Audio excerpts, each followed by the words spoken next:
क्रांतिक कोण critical angle.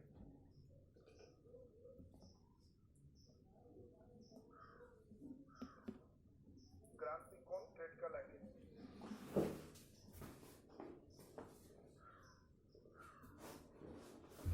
चलिए ध्यान दें, सब लोग का ध्यान बोर्ड पर आए। पहले बेसिक बात समझना, सुनोगे ठीक से।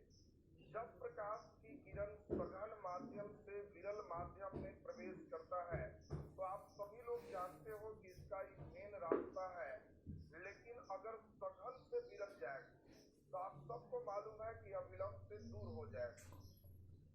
अब बताओ, अगर और बड़ा कोण से लाएंगे तो ये और दूर हो जाएगा, और बड़ा कोण से लाएंगे तो हो सकता है इसी पर चला जाए। तो जिस समय इस पर जाएगा तो इसको अपवर्तन कोण R कहते हैं, और R 90 डिग्री हो जाएगा। उस समय आपतन कोण जो भी होगा उसको क्रिटिकल एंगल क्रांतिक कोण कहते हैं। तो 3 बार सुनो तो एकदम याद हो जाएगा। हम लोग फिर से सुने। पहला कंडीशन तब होगा जब सघन माध्यम से विरल माध्यम में लाइट आएगा। दूसरा सुने कि ये सब क्रिटिकल एंगल कहलाएगा जब ये अपवर्तन कोण R का मान 90 डिग्री हो जाएगा। अब 2 बार सुनना है तो हमें लगता है कि सब लोग को एकदम याद हो जाएगा। आपतन कोण का वह मान जिसके लिए अपवर्तन कोण का मान 90 डिग्री होता है क्रांतिक कोण कहलाता है। इसे C से सूचित करते हैं। लास्ट बार बोलेंगे, एकदम सबका याद हो जाएगा। आपतन कोण का वह मान जिसके लिए अपवर्तन कोण का मान 90 डिग्री होता है क्रांतिक कोण कहलाता है, और क्रांतिक कोण को C से सूचित करते हैं। तो हमें लगता है सबका याद हो गया होगा पूरा। आपतन कोण का वह मान जिसके लिए अपवर्तन कोण 90 डिग्री होता है क्रांतिक कोण कहलाता है, इसे C से सूचित करते हैं। चलो तुम ही शुरू कर दो जरा। ऑफलाइन में आ गया तो खाली कथा थोड़े चलेगा, अब सुनाना रहेगा। जल्दी सुनाइए फटाफट, एकदम घर आ गया, खाली कथा सुनने में लगा हुआ। जल्दी सुनाओ, नहीं याद हुआ, तुम सुनाओ। आपतन कोण का वह मान जिसके लिए अपवर्तन कोण 90 डिग्री होता है क्रांतिक कोण कहलाता है, और इसको हम लोग क्या कहते, C से सूचित करते। चलिए बहुत अच्छा, बैठ जाइए। चलिए तो अब हम लोग जरा ध्यान से समझेंगे। तो अब यहाँ पे चलिए एक और पूछ ले, चलिए बता दीजिए, बोलो जल्दी।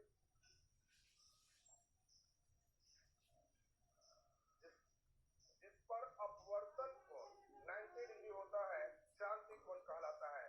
बढ़ जाइए। तो क्या बाकी लोग को भी याद हो गया? छोटी सी बात, हम लोग चले अब धीरे धीरे स्नेल के नियम इसमें लाए। तो जरा ध्यान दें, स्नेल के नियम सब लोग जानते हो, साइन I बटे साइन R बराबर म्यू। म्यू कब होगा? जब विरल से सघन हो। बात समझेंगे? खाली म्यू लिखे तो विरल से सघन, लेकिन इसमें क्या हो रहा है, सघन से विरल हो रहा है। बोलो जल्दी से। साइन I के जगह जल्दी बोलिए C बटे साइन R के जगह 90, और इसको उलट से तो 1 बटे म्यू विरल से सघन लिख सकते हैं। फिर तो सुनेगा, पिछला क्लास सिखाए हैं म्यू 1 से 2, म्यू 1 से 2 तो फॉर्मूला म्यू 2 बटे म्यू 1। बोलो म्यू 2 से 1 तो फॉर्मूला म्यू 1 बटे म्यू 2, यानी यह इसका ठीक उल्टा। इसीलिए आपको बिल्कुल दिमाग में सेट कर लेना है, अपने से बैठा लेना है कि यदि सघन से विरल होगा तो हम लोग इसको 1 बटे करेंगे तो विरल से सघन हो जाएगा। और जल्दी बताओ, साइन C बराबर साइन 90 1 हो जाएगा। 1 बटे विरल से सघन को केवल म्यू कह सकते हैं, और ये फॉर्मूला सबको याद चाहिए, साइन C बराबर 1 बटे म्यू। लास्ट बार पूछते हैं, एक बार सुन लो, इतना क्वेश्चन का आंसर किए 2 अंक आ जाएंगे। परीक्षा में आपको क्वेश्चन आएगा क्रांतिक कोण क्या है, 2 अंक। आप कहोगे कि आपतन कोण का वह मान जिसके लिए अपवर्तन कोण का मान 90 डिग्री होता है, इसे क्रांतिक कोण कहते हैं, और इसे C से सूचित करते हैं। स्नेल के नियम से साइन I बटे साइन R बराबर म्यू, सघन से करेंगे तो म्यू विरल से सघन होगी, और विरल से सघन को हम लोग म्यू कह सकते हैं, तो साइन सी बराबर 1/म्यू। क्लियर है सबका? 10 के बाद लगना चाहिए आपका, तो पुराने ने तब लोग 6 महीना से मुंह बंद किया, तीनों को लगा गया आप बोलने नहीं है, चुपचाप घर नियर पड़ रहा। ऑफलाइन धीरे धीरे लक्षण आना चाहिए, तो चलिए जल्दी से लिखते हैं। अब धीरे धीरे क्लास हम लोग का सब नेचुरल हो जाएगा, जैसे चल रहा है। लिखिए, आपतन कोण का वह मान, आपतन कोण का वह मान, आपतन कोण का वह मान जिसके लिए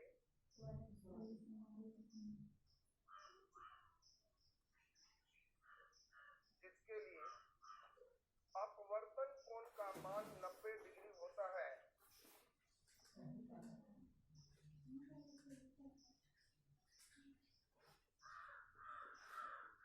जिसके लिए अपवर्तन कोण का मान 90 डिग्री होता है, क्रांतिक कोण कहलाता है।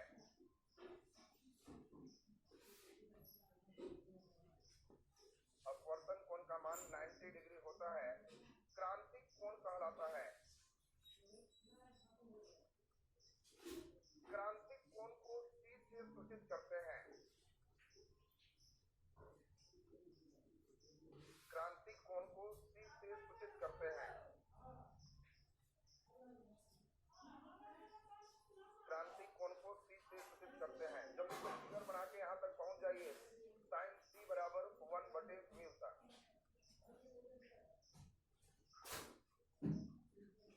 फटाफट फिगर बनाइए और जल्दी से पहुंच जाइए, साइन C बराबर 1/म्यू।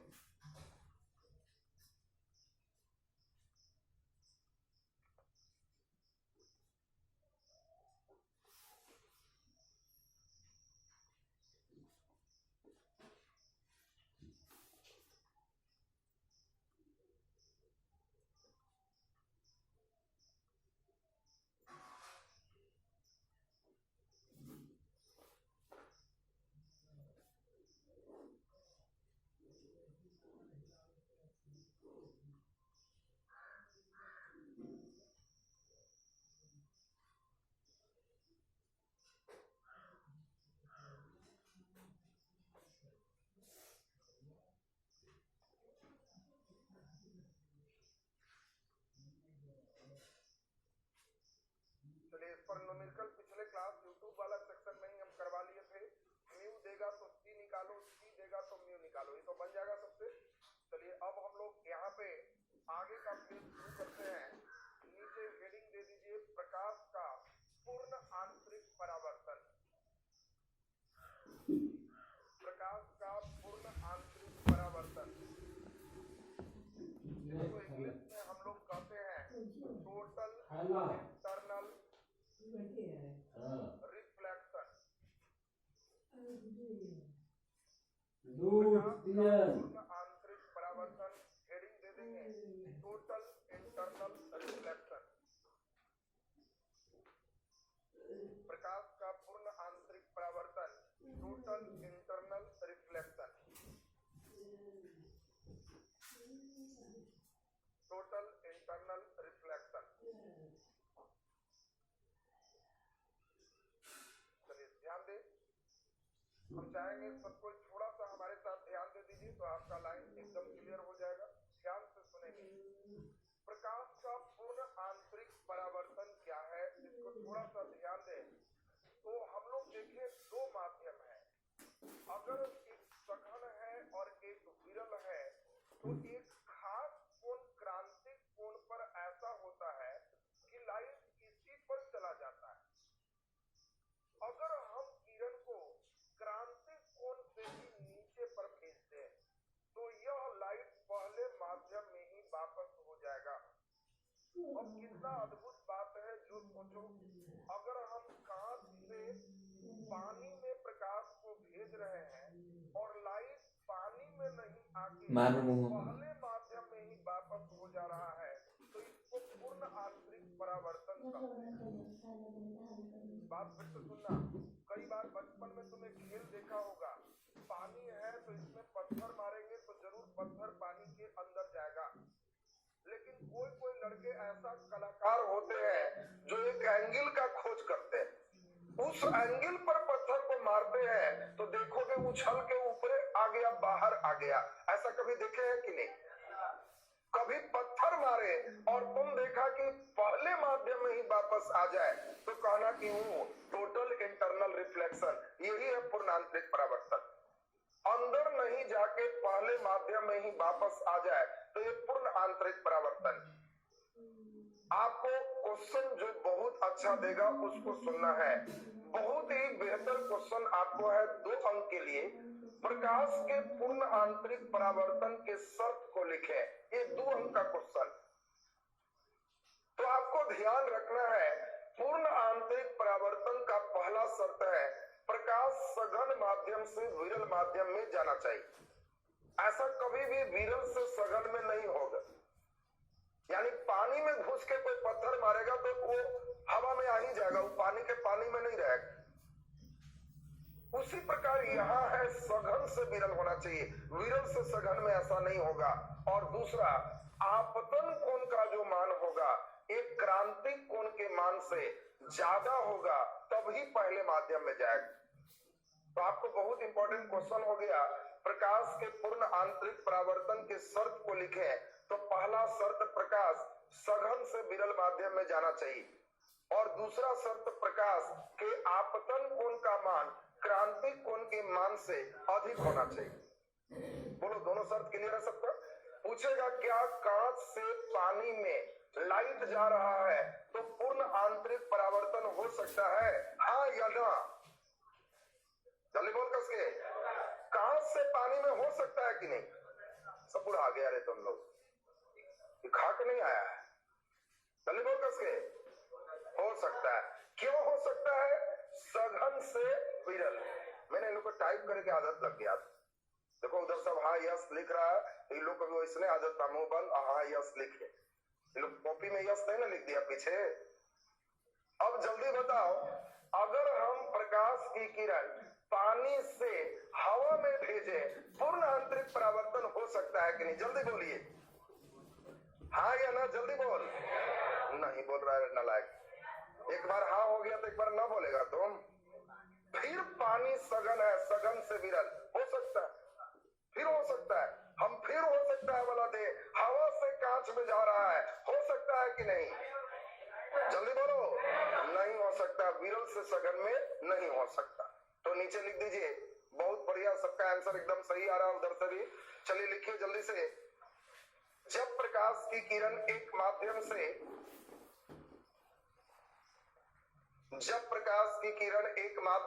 दूसरे माध्यम में भेजा जाता है, जब प्रकाश की किरण एक माध्यम से दूसरे माध्यम में भेजा जाता है,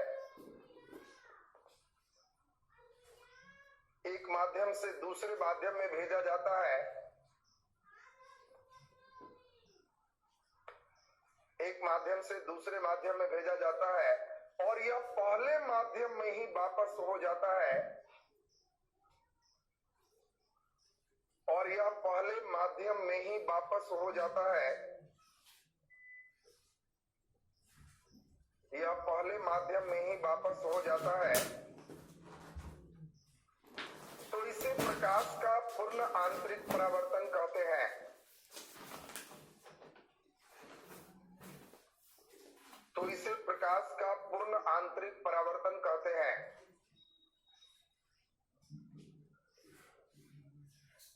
प्रकाश का पूर्ण आंतरिक परावर्तन कहते हैं।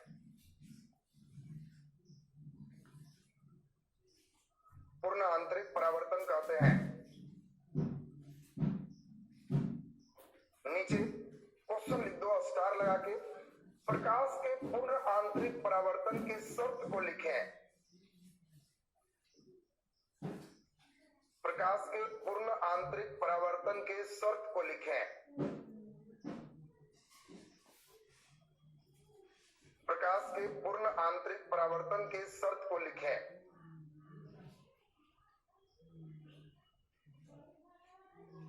पूर्ण आंतरिक परावर्तन के शर्त को लिखें। आंसर लिखिए। प्रकाश के पूर्ण आंतरिक परावर्तन की शर्त निम्नलिखित हैं।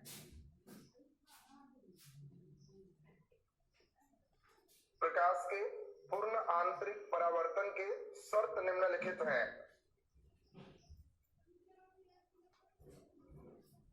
प्रकाश के पूर्ण आंतरिक परावर्तन के शर्त निम्नलिखित हैं।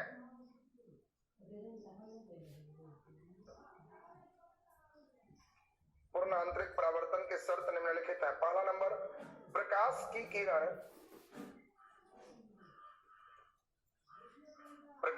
किरण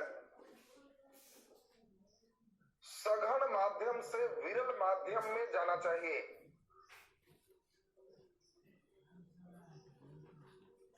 प्रकाश की किरण सघन माध्यम से विरल माध्यम में जाना चाहिए। सघन माध्यम से विरल माध्यम में जाना चाहिए। और दूसरा नंबर लिखिए, आपतन कोण का मान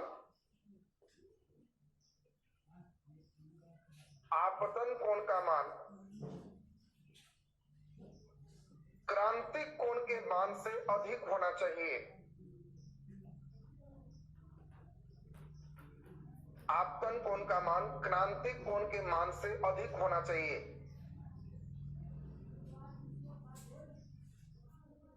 एक क्वेश्चन लिख दीजिए, ऑब्जेक्टिव है, क्वेश्चन करके लिख दीजिए। यदि किसी माध्यम का अपवर्तनांक, क्वेश्चन लिखे हैं, यदि किसी माध्यम का अपवर्तनांक 2 है, यदि किसी माध्यम का अपवर्तनांक 2 है, किसी माध्यम का अपवर्तनांक 2 है, तो प्रकाश की किरण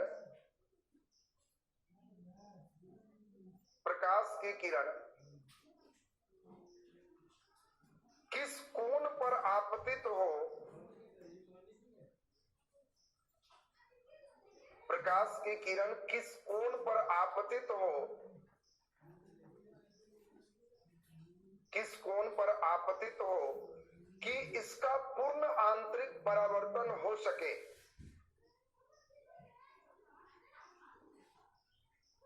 कि इसका पूर्ण आंतरिक परावर्तन हो सके। कि इसका पूर्ण आंतरिक परावर्तन हो सके।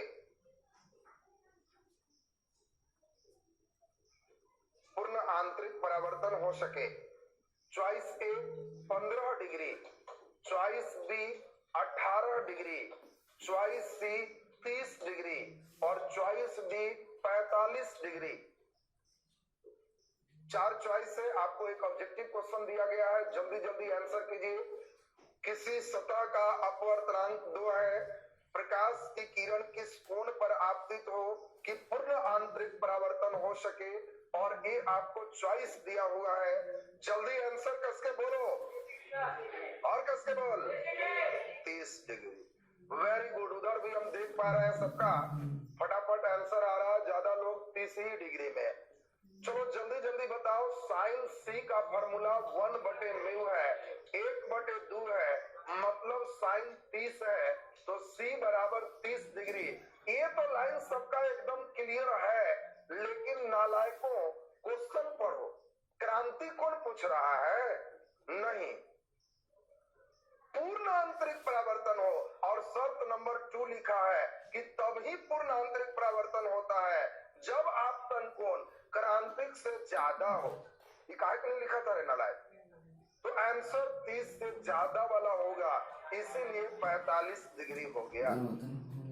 सुनो रे मूर्ख साहब, ये लोग तो एकदम साइन सी 1/2 30 डिग्री मारा धाए से, उतने धाए से लड्डू नंबर आ जाएगा। आपको पहले अपने से समझना होगा कि हमने शर्त नंबर 2 साफ लिखाया है कि अगर क्रांतिक कोण कहता तब तो 30 ठीक था, लेकिन हम लोग को कह रहा पूर्ण आंतरिक परावर्तन, तो क्या पढ़े शर्त में कि आपतन कोण क्रांतिक कोण से ज्यादा होना चाहिए। और इसीलिए कई लड़का तो सोचता है कि 45 1/√2 होता है, ये तो कभी नहीं हो।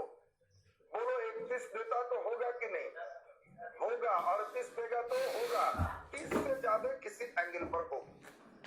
बोलो क्लियर है सबका? अब यहाँ से जो टास्क है उन सभी चीज को समझो। अब पढ़ना है गोलीय सतह में अपवर्तन। एक फार्मूला है μ2/v - माइनस म्यू1 बटे यू बराबर म्यू2 माइनस म्यू1 बटे आर। और दूसरा एक लॉन्ग क्वेश्चन है लेंस मेकर फार्मूला 1 बटे ए बराबर म्यू माइनस 1 बटे R1 माइनस 1 बटे R2। 5 अंक में पिछले साल ये क्वेश्चन आ चुका है। पिछले साल का क्वेश्चन देखोगे तो ये क्वेश्चन 5 अंक में दोनों ही कोई एक हर साल आता ही आता है। इस बार ये दोनों आएगा नहीं, चूंकि आ चुका है पिछले बार। इस बार इससे ऑब्जेक्टिव शॉर्ट आएगा और इसीलिए इस दोनों सेक्शन को सिद्ध करने के लिए आपको पहले ही ऐप में डाल चुके थे, लेकिन अभी वहां समझ में नहीं आता इसलिए उसको छोड़े हुए थे। एक पिछले वर्ष के क्लास का वीडियो है, उसमें बीच में गर्ल्स वगैरह आके बनाने उनाने की भी क्रियाकलाप लिखाया हुआ भी साथ में। आप वहां से इसको अब यहाँ से लिखना है तो पहला वीडियो दूसरा वीडियो हम वहां अरेंज कर देंगे। आज इसको बढ़िया से पढ़ के आइए और तब अगला दिन इसके बाद वार्म-अप होगा और ये लेसन कंप्लीट हो जाएगा और इस पर एनसीईआरटी प्रॉब्लम चलेगा जो 2 दिन होगा। 2 दिन क्वेश्चन कर लोगे तो आपका पहला पार्ट परावर्तन अपवर्तन खत्म हो जाएगा।